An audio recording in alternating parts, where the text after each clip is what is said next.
Joseph was surprised that Alvin was in the celestial kingdom. He was surprised because Alvin wasn't baptized. This is the reason for a lot of my assumptions that Joseph has this knowledge of God, and he's also carrying around this idea that Alvin was being punished.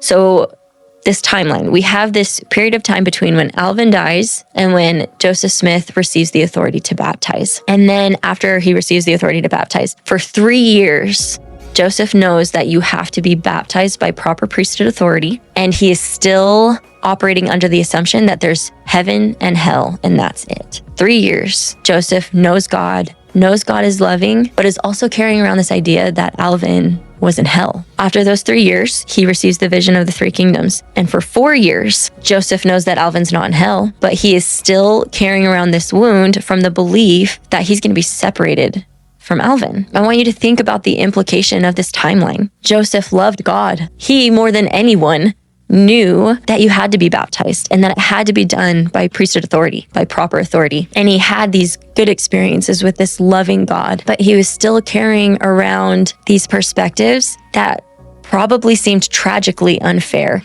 And despite all that Joseph knew of God, I wonder if he ever had questions. And if he didn't, well, I probably would have had some questions. And for the sake of everybody who does have questions, let's talk about it.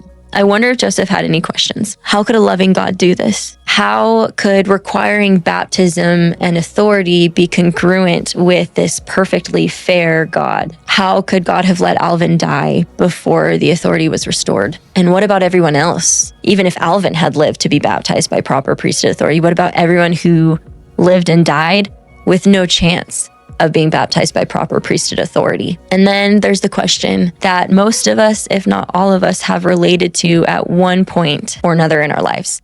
And that is, if God is so loving, how can this be his perfect plan? It didn't make sense. Joseph knew God was loving and perfect and just and fair, but he was also operating under the assumption that Alvin was being punished because he had died before the authority was restored.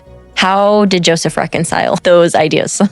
Or did he not reconcile them and he just held on anyway? Is there anything that you are carrying that does not seem congruent with a perfect, just, fair, loving God? Have you had experiences with God where you have felt his love and you felt him lead you here to this church, but you're still having a difficult time reconciling XYZ? I can promise you 2 things. I can promise you that there are answers and that there is an atonement of Jesus Christ.